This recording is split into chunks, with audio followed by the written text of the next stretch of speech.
Hi guys, কি খবৰ? সকলো ভালে চাগে? মোৰো ভাল। সেয়েহে হাই গাইজ, মানে মই কথা এটা ক'ব খুজি আছোঁ।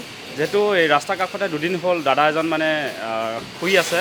দাদাজনৰ ভোক লাগিছে চাগে, নিশ্চয় মানে মোক মাত দি পেলাই ক'লে, ভাইটি তুমি হেৰি কৰাচোন, এই মোক মানে ভোক লাগিছে, কিবা এটা লৈ আহা। সেইকাৰণে মই গৈ আছোঁ এই চব্জি পুৰি ল'বৰ কাৰণে। গাইজ চাই থাকিব হা। হাই গাইজ, ইয়াত চব্জি পুৰি ল'লোঁ। এই দাদাজনৰ ওচৰলৈ গৈ আছোঁ দিবৰ কাৰণে।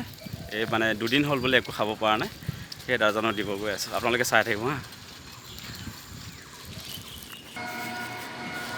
হাই গাইজ, দেখিছেনে এজন দাদা মানে কি ভোক লাগিছে বোলে, সেই মানে চব্জি পুৰি আনি দিলোঁ। এনে দাদা আপোনাৰ ঘৰ ক'ত? ডবকা ডবকা হয় নেকি? ডবকাই গোপাল মন্দিৰ গোপাল মন্দিৰ ন? গোপাল মন্দিৰৰ ওচৰত বিবেকানন্দ কলনী হয় নেকি? বিবেকানন্দ এনে আপোনাৰ ঘৰলৈ যাব পইচা পাই আছে নাই?